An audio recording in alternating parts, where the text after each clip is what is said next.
इस मूवी में हम लोग दो लड़कियों को देखेंगे जिन्हें कुछ लड़के किडनैप करके ले जाते हैं और वो लोग उन्हें ड्रग्स देकर जंगल के बीचों बीच लेकर जाते हैं। इसके बाद वो लोग इन लड़कियों के साथ यहाँ क्या करते हैं ये हम लोग आगे इस वीडियो में देखेंगे। तो चलिए इस मूवी को शुरू करते हैं। मूवी के शुरुआत में हम लोग दो खूबसूरत लड़कियां कैटी और नैन्सी को देखते हैं। वो दोनों एग्रीकल्चर की पढ़ाई कर रही थी, इसलिए वो आगे की पढ़ाई करने के लिए न्यूयॉर्क के एक फार्म में जाने वाली थी। अगले दिन उन दोनों को लेने के लिए इनके अंकल जैसन यहाँ आते हैं। जैसन एक FBI एजेंट है। यहाँ से निकलने के बाद जब वो लोग जसन के घर में पहुँचते हैं तब यहाँ इनकी मुलाकात जसन की गर्लफ्रेंड से होती है। वो इन दोनों लड़कियों को देखकर बहुत खुश होती है। अगले दिन जैसन उन्हें बस स्टॉप पर लेकर जाता है। दोनों जैसन से कहती है कुछ ही देर में बस यहाँ आ जाएगी, इसलिए आप अपने काम में जा सकते हैं। जैसे ही हम लोग वहाँ पहुँचेंगे आपको मैसेज कर देंगे। तब जैसन इन लोगों से कहता है तुम कोडवर्ड इस्तेमाल करना जिससे मैं समझ जाऊंगा कि तुम लोग सेफली वहां पहुंच गए हो। कैटी कहती है मैं एप्पल वर्ड यूज करूंगी, लेकिन जैसन कहता है तुम हर बार अलग अलग अल्फाबेट यूज करना ताकि कोई भी तुम्हारे कोड वर्ड को नहीं समझ सके। जैसन के जाने के बाद यहाँ पर रोड से गुजर रहे दो लड़के जैसी और नैन्सी को देखते हैं। इसके बाद जैसी और नैन्सी पास के एक रेस्टोरेंट में कॉफी पीने के लिए जाती है। यहाँ पर वो लड़के भी आ जाते हैं। इन दोनों का नाम जेड और ल्यूकस है। वो दोनों कैटी और नैन्सी से बातें करने लगते हैं। कैटी उन लोगों को ये बताती है हम लोग न्यूयॉर्क के एक फार्म में एग्रीकल्चर की स्टडी करने के लिए जा रहे हैं, जिस पर जेड कहता है हम भी वही जा रहे हैं। लेकिन जब वो दोनों यहाँ से उठकर जा रहे थे तभी नैन्सी कैटी को उन दोनों के साथ जाने के लिए मनाती है। अब ये दोनों उनके साथ चली जाती है, लेकिन यहाँ हम लोग ये देखते हैं जेड और ल्यूकस उन दोनों को फार्म न ले जाकर अपने घर में लेकर जाते हैं, जो कि जंगल के एकदम पास है। ये देखकर कैटी और नैन्सी थोड़ा घबराती है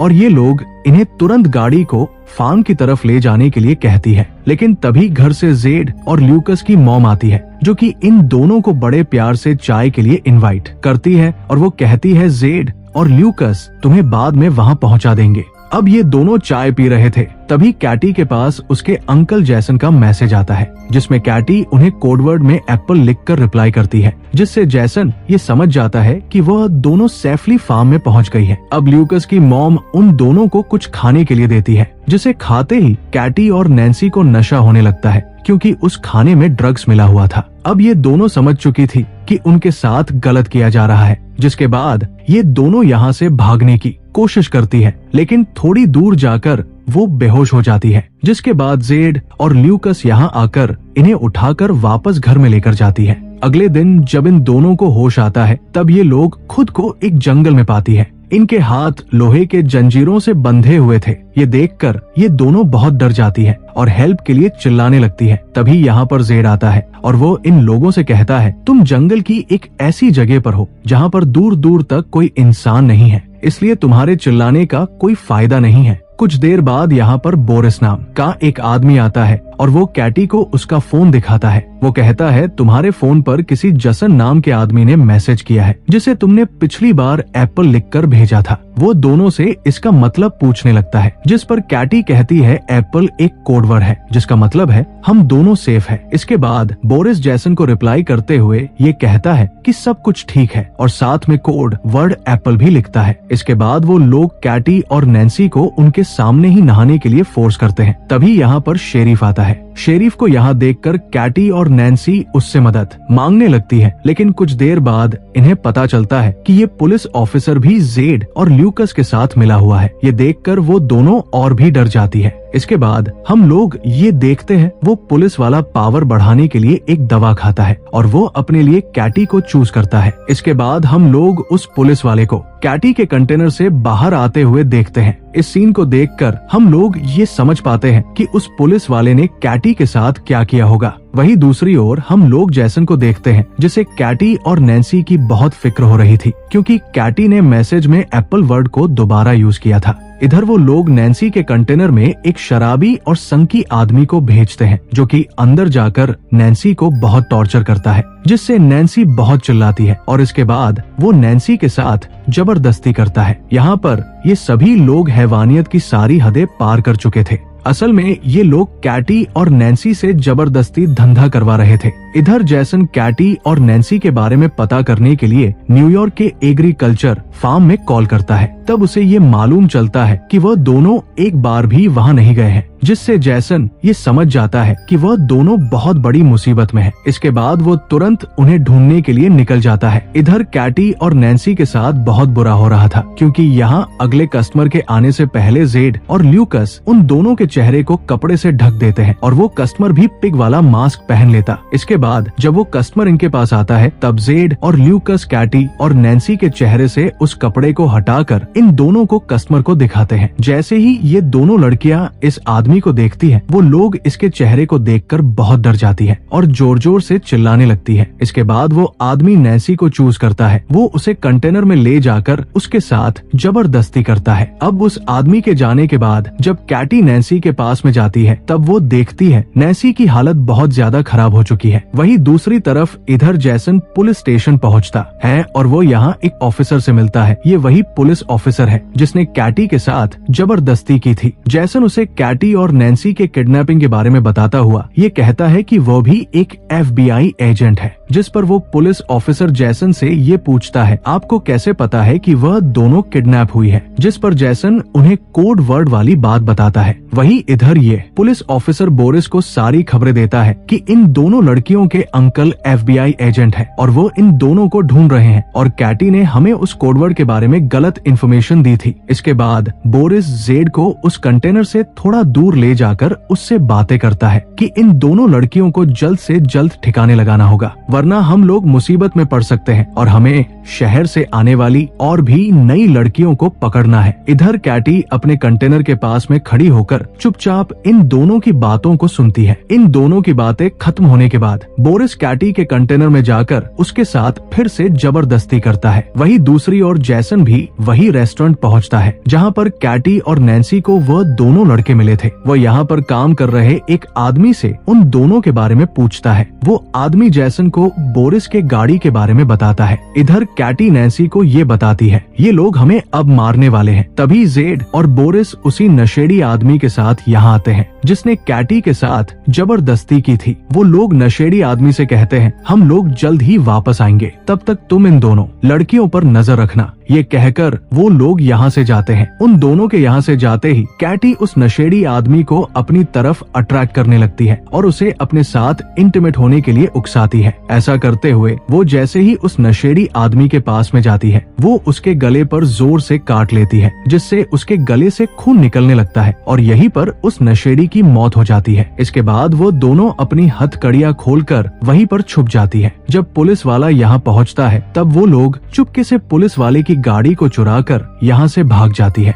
इसके बाद ये दोनों एक मॉल में जाती है और बहुत सारे अजीब औजार और सामान खरीदती है। इधर जैसन बोरिस के कार इंश्योरेंस कंपनी में पहुंचता है। यहाँ पर उसे बोरिस के घर का पता मिल जाता है। इधर हम लोग बोरिस को देखते हैं जो कि अपने घर में म्यूजिक लगाकर एंजॉय कर रहा था। तभी यहाँ पर कैटी और नैन्सी आ जाती है। टेनिस बॉल पर काफी सारी कीलें लगाकर उसके मुंह पर मारती है, जिससे वो बेहोश हो जाता है। इसके बाद जैसे ही उसे होश आता है, तब वो खुद को एक टेबल में बंधा हुआ पाता है। लेकिन बोरिस खुद को छोड़ने के लिए उन्हें बहुत सारे पैसों का ऑफर देता है, लेकिन कैटी और नैन्सी को पैसा नहीं बल्कि अपना बदला चाहिए था। वही अंकल जैसन भी बोरिस के घर के बाहर पहुंच चुके हैं। इधर कैटी और नैन्सी उससे उस मास्क वाले आदमी का एड्रेस पूछती है, जिससे बोरिस उन्हें एड्रेस बता देता है। इसके बाद वो लोग बोरिस के पीछे कीलों से भरा हुआ एक बेसबॉल बैट घुसा देते हैं, जिससे बोरिस जोर जोर से चिल्लाता है। इन आवाजों को सुनकर जैसन जल्दी से घर के अंदर आता है और आकर देखता है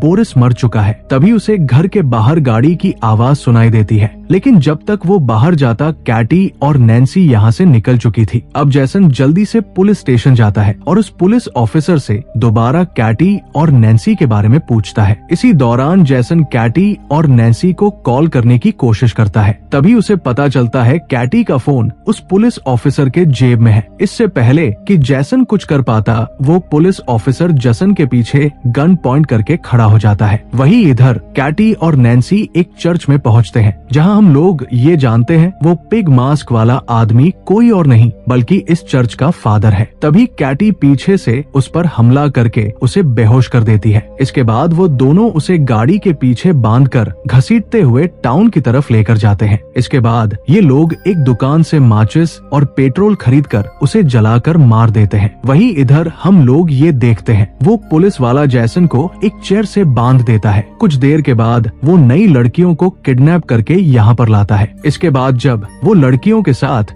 जबरदस्ती करने वाला होता है, तभी चुपके से कैटी और नैन्सी यहाँ आकर डंडे से उस पर हमला करती है और उसे बेहोश कर देती है। जब उसे होश आता है तब वो खुद को एक चेयर से बंधा हुआ पाता है। अब दोनों उसे जान से मार देती है। इसके बाद कैटी और नैन्सी वहाँ दोनों लड़कियों को भी आजाद करती है और ये लोग उन दोनों से जैसन को भी खोलने के लिए कहती है और यहाँ से चली जाती है। इसके बाद ये दोनों लड़कियाँ जसन की रस्सी खोल देती है और वो लोग जसन से कहती है उन दोनों लड़कियों ने हमें ऐसा करने के लिए कहा था। अब जैसन को यहाँ पर पूरी बात समझ में आती है कि वह दोनों कोई और नहीं बल्कि कैटी और नैन्सी है। वहीं इधर हम लोग जेड और ल्यूकस की मॉम को देखते हैं जो कि ड्रिंक कर रही थी। तभी अचानक उसे अजीब सा नशा होने लगता है जिससे वो वहीं पर गिरकर बेहोश हो जाती है। इसके बाद जब उसे होश आता है तब वो देखती है कैटी और नैन्सी ने उसे बेसमेंट में एक कुर्सी में बांध कर रखा है और उन दोनों ने जेड को भी उसके सामने बांध कर रखा है। इसके बाद कैटी और नैन्सी जेड को उसकी माँ के आंखों के सामने ही डंडे से मार मार कर जान से मार देती है, जिससे उसकी मॉम जोर जोर से रोने लगती है। इसके बाद वो लोग उसकी मॉम को ल्यूकस के पास में लेकर जाती है। यहाँ पर वो लोग ल्यूकस को गन पॉइंट में लेकर एक डंडा देकर उसकी मॉम को मारने के लिए कहती है, लेकिन ल्यूकस ऐसा नहीं कर पाता है, जिससे नैन्सी उसे गन से शूट करके मार देती है। वो उसी गन को साफ करके